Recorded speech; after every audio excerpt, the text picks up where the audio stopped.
All right, please welcome Landon. The first slide is very important, and I'm going to wait for it to come up. There you go. So, when I had the Explorations project, I saw it as an opportunity to put time into a skill that I want to have, that I don't already have, that will benefit me in the future. And soon, I'm going to be working a lot with scripts. When I want to start going into jobs in the film industry, and I want to be working more with story, and scripts are a huge part of that. And we do work with scripts a lot in class, because it's something that we can put into our films that doesn't have a huge budget, and by working on story, we can make our films better. But when we're in the film industry, they're working with, thanks Aiden, we are working with way bigger companies that are working with more money, way more people on a larger scale. So the way that they work with and develop scripts is extremely different. So I saw this as a research project where I could spend my time figuring out the process of pitching, developing, and creating scripts when they're working with a huge budget in Hollywood. So that's what I'm going to talk about. First is pitching. How many of you guys know anything about pitching and what pitching is in film? A good amount of you? Okay. I'll briefly explain it. Basically, the film pitch is where the writer goes to the producer, or whoever is putting in the money to create this film, and they're offering the story and explaining what it is so that they know that what they're investing their money into is worth it. So it works a bit different with every single type of script, which I'm going to explain. So the first type of script is an original screenplay. This is a type of film that is completely original story. It's not taken from anywhere else, and the film is the first instance of that story. There's also an adapted story. This is where a IP is taken and bought from the studio and made into a film. There's also different types of writers. There's the big writer, or there's technical terms for it. I like to call the big writer. Someone who has a portfolio, like your Scorsese's and your Steven Spielberg's of the world. People know these names, and they know that they are good writers. Then there's the small writer. Someone who people don't really know about. They may have the skills, but they don't really have the name in the industry like the big writer does. And I'm going to explain how a pitch would work with each type of person. For an original screenplay from a small writer, I like to compare their pitch to college apps. Because what happens is they have to write the entire script. And if you don't know that, a script takes a long time to write. It's usually, depending on the length of the film, it'll be over 100 pages in order to make a 2-hour film. And they have to write the entire thing and send it off to the studio. The way they do this is they give it to their agent. Usually a small writer has an agent that they hire from having a portfolio or is paying them money. And the agent will take that script and give it to a studio who will give it to an intern. They have a bunch of interns, a bunch of unpaid people who want to work in the film industry but don't have the skills to have any real jobs. So they're given an intern job to just read a bunch of scripts and say yes or no. And if it's a yes, then it might make its way up to the producer. And the producer will probably also say no. But if they say yes, then you could say goodbye to that script, because the small writer is never seeing that script again. It now belongs to the studio, and that studio is not going to trust a little writer to continue writing the script that's probably might cost a bit of money to them. So that's how it might work for the original screenplay writer. For an original screenplay from a big writer, this is where it gets a little fun. Now that you have a name in the industry, this is going to be more similar to some of the pitches that we have in film class, where we have a meeting with the studio, or in our case in film class, with our class. And usually it's on Zoom because people are all over the place. People in Los Angeles, people in Canada and all that. And they talk about the film. They usually have something called a pitch deck. Do you know what a pitch deck is? That's okay, I can explain what a pitch deck is. So a pitch deck is pretty much like a slideshow like I have here, where they explain the story with visuals, with different story cues, so that the studio, with the time that they have for the meeting, can actually get a clear idea of what the film can be. Because since it's a big writer, they're going to put a lot of money into this. They need to know exactly what they're creating here. And then once the film is acquired, unlike the small writer, they can actually continue working with this writer. Since they're not just a no-name person, usually this writer will be the director or a core writer on the piece. And yeah, so that's why you want to be a big writer. They get a lot better stuff. Now the adapted screenplay from a big writer. So this is an original. This is an IP that is used to create a film. It usually starts with the IP acquisition. In most cases, the adapted film is actually made by a company that is owned by a parent company of a lot of different IPs. For example, with Barbie, the producers were actually associated with Warner Brothers, who is connected with the Barbie franchise. So they didn't have to, so they already had the IP acquired, and they were actually able to start creating the story without the whole acquiring process, which is why a lot of them do it that way. They can also have studios who, I'm not ready for that yet. They can also have studios who see potential in an IP. I can't think of an example right now, but they have an IP that they see potential of a story, and they can arrange a meeting with the studio. A lot of different stuff there. But the studio pitches the story to the IP. That the IP company has to be happy with the story because this movie is going to be seen by a lot of people, and that is how their company is going to be interpreted. So they have to make sure it's good with them. So there's way more meetings than the original story. They have to make a lot of people happy. They have to make sure the producer is okay with it, the parent company is okay with it, they have to make sure the IP is okay with it. So a lot of more meetings. And once they get the executive green light, they will find writers to come write their story. Now, for the adapted screenplay from a small writer. I'm so sorry. If you're a small writer, you're probably not going to write an adapted story because these companies, they already have a large audience, and this movie is going to be influenced, or is going to influence the perception of the company, and the studio can't risk someone creating that interpretation if they don't already have a good portfolio. So they're going to hire big writers. They're not going to risk it with some smaller writers. So you have to get your name for yourself before you start creating adapted films. Now let's talk about the drafting process. This is where the script is already made, it's acquired, and they're going to start going through the process of this is really hard to see all of you. I'm staring into a black field. This is crazy. But the way this works, I'm actually going to give a demonstration. Can I have two people? Let me get Miley and Chris. Come up here. Come up here. No, it's really short. It's really short. So, come here. Don't worry. This is only going to take like 30 seconds. Chris, you stand here. And then Miley, you stand here. Miley is a famous studio executive who has a lot of money and has a lot of directing experience. Chris is a small union writer who is just hired to write this film, but he's very skilled. So first, Miley, you're going to take, hey, Chris, you need to make this film. Hey, Chris, you need to make this film. And he's like, got it. I'm going to take this script and I'm writing. Don't look at it. This is actually like confidential stuff. But start writing your script and be like, yeah, writing your script. Got it? All right. And Miley's like, let me take a look at this. And you're like, this part of it sucks, this part of it sucks, this is where the observations are made. The producers, creative executives, directors, all the people that are higher up, they're going to be like, this sucks. Or they're going to say like, no, it's great, but these parts of it suck. So now, you're going to give it over to your writer, and you're going to be like, got it, Miley, I'm going to fix it. Right, Chris? Got it. Yep, fix it. Okay, All right, now we got part 2. Now what do you think of it?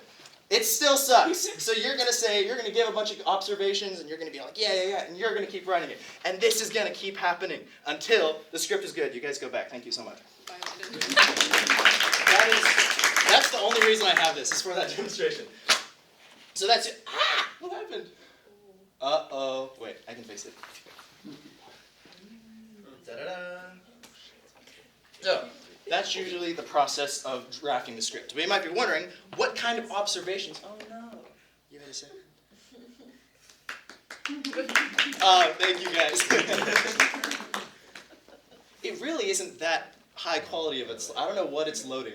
There's only like 5 text boxes on there. There we go. So, you might be wondering what kinds of observations are being made, because that is an important thing to consider.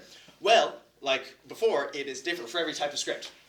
We were talking about these 2 types of script, the original screenplay and the adapted screenplay. But I want to introduce a third type in order for us to talk about the drafting process. And that is the adapted story. The difference between, one similarity between the adapted screenplay and adapted story is they're both from an IP that already exists. But the adapted story is an actual 3-act story that was written in another form that is turned into a film. Which even though it, like the IP, it's from an original IP, it is going to be written differently, which I will talk about. So with all 3 types of scripts, there are things that are across the board are important to consider. You've got your budget. Budget is huge. They have to make sure they know how much they're spending. If there are scenes in there that Miley is like, nope, that's going to cost us too much money, Chris has to find a way to write it out and fix it. Other things, pacing, make sure it's well paced and it flows nicely. Make sure that 3 acts are present. Character arcs, make sure every single arc is consistent. So if Miley says, oh, this character is good in here, but then something happens to them later that's not accurate, then Chris has to go and fix that. The 4 quadrants, this means, I'm not going to get into that. It's going to take too long to explain. And then DEI, this is actually a huge thing recently where studios, do we take questions? Sure, let's take questions then. Yes, 3 acts. What was that? The 3 acts. What are 3 acts? Oh, 3 acts of a story, beginning, middle, and end. All stories are structured with Abstract. What? Oh, that's so abstract, I don't understand. Anyway, continue. I can get to that later. DEI, what I was explaining, this is a more recent thing. Studios now have to consider what representation they have in their films, because that's a big part of the film industry now, and a lot of people are going to be seeing it, meaning it's going to be worldwide. They have to make sure they represent well. So if Chris writes a script that's not well represented around, then Miley's going to say, you have to put more, put more strong female leads in there, and then he has to go write that. So that's something that has to be considered across all three. Then, with our two adapted scripts, there are certain things that are only considered for those. They have to make sure that they are accurately representing the original IP. What I mean by this is that Barbie or Wicked are going to have certain feels or themes that are portrayed in their IP. For example, Barbie has a lot to do with like women's roles and women's all women power. And they have to make sure that those are represented in the. Okay, I'll speed up a little bit. And they also have to make sure that they're appealing to the audience that they're presenting to. And then with just the story-based, the story-adapted film, they have to make sure that the pacing is really good, and they have to really focus on that because they're taking stories that are made in different mediums and turning it into film, which is going to have some implications with the pacing, and they have to make sure they can either condense it or expand it to fit into a film. And also scene accuracy. They have to make sure that their scenes are actually accurate to what the original story was so that it is interpreted well and the same story comes across. So now a demonstration. I want to show you my interpretation of how each of these scripts are created. For the original screenplay by a small writer, as you know, the process is like this. There's a lot of people to go through. And with every person you go through, your chance of your script getting acquired by Hollywood is actually getting lower every single time. So I actually don't think small writers should do it this way. Because if you want to make your small film in the film industry, make your film first. Make it cheap, make it something that doesn't cost a lot, use a small amount of characters, and then wait for Hollywood to come acquire it if you're good. A lot of people don't have the skills to do this, but if you do, you should make it first so that they see you. And also, make a horror movie. Because a horror movie doesn't cost a lot to make it look good. The comparison between a zero-budget horror movie and a millions of dollar horror movie is not going to be as big with that genre as it is to our other genres. So here is the story that I wrote. I wrote a small script called Don't Look Away, which is under 5 minutes. It's a story that takes place by a boat harbor where a sailor is trying to get away from the sail as there is a monster that only moves when it is looked at.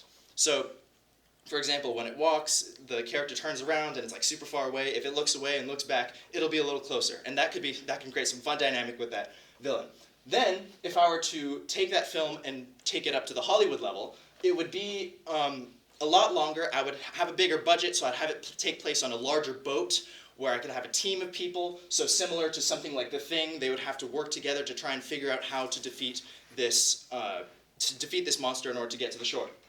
For my original screenplay, probably a big writer, I would want to create something like Tenet or Extraction, where I have this hostage team that is coming to be saved by a time-traveling agency that comes and saves situations like this, but they use time travel in order to go to the future and predict what's going to happen so that when they go into the past to save all the hostages, they are able to predict what's going to happen and get through it better. There's a whole timeline thing which I don't have time to explain right now. Then the adapted IP, there's many different IPs it could have gone with. I thought Fortnite was really strong because it has a lot of recognizable characters and locations. And also the A-Team is really fun because it has that team aspect which you can have a lot of fun with. But I ended up going with Plants vs. Zombies. I asked a bunch of people what kind of things are special about Plants vs. Zombies. They said the chaos is really important, so I wanted to have a lot of the chaos in the battles and the fights that would happen. And also that there's this tower defense mechanic which I'd incorporate into Act 3. And also that the audience is mainly in their mid-20s, or mid or early 20s, so I wanted to add an appeal to them with like inappropriate jokes and dark humor. Pretty much the story of Plants vs. Zombies that I created is where it's kind of like Romeo and Juliet. There are these two houses, both unalike in dignity, where the zombies are outside and they're living a sad life out here and attacking the plants every single day who have this nice border community. But then a zombie enters into the community and meets a plant that it falls in love with, and they have to work together and find a way to unite their kingdoms of plants and zombies in order to fight an external force coming in, which is the humans. So that could create some fun dynamics with the two worlds and how they're coming together. And then for the adapted story, I just came up with a couple ideas. Since I can't really write my own story that would be unique, I just came up with a couple ideas of how it would work. For example, if they were to make a story with the selection, I took notes of the kinds of things that are important to it. For example, it's an audience of young women, it has romance, it's big on the dystopia genre, so I want to bring in a director who is able to work with that. For example, Hunger Games, which is Francis Lawrence, or Greta Gerwig, which worked with Lady Bird. And then with Hadestown, I have to focus on the theater audience. There's a lot of musical numbers and big set pieces, so I'd have to get someone who's experienced with that. For example, the director of Wicked, or even Tim Burton, who did Beetlejuice, which is kind of a mix of world building. And what was that? Sweeney Todd. Sweeney Todd. Oh, who's Sweeney Todd? Anyway, I'll get to that later. And then also Grand Theft Auto. I think that would work as a great film. It'll have a lot of big car chases, and he was a huge male appeal. So I'd probably get the director of Fast and Furious, which the only one alive is, or the only one that's still working well is Louis. I don't know how to say his last name. And then Michael Mann. I don't know if he's still working, but he directed Heat, which is super similar to Grand Theft Auto. So I think that'd be super awesome if he could do it. I don't know if he's still working though. But yeah. My final message to any storytellers out there, any artists out there, is don't wait for big companies to come at you first. Is make your art, make it how you're able to make it, and your skill will shine through, and hopefully that'll get you to climb up the ladder and make some great things. But yeah.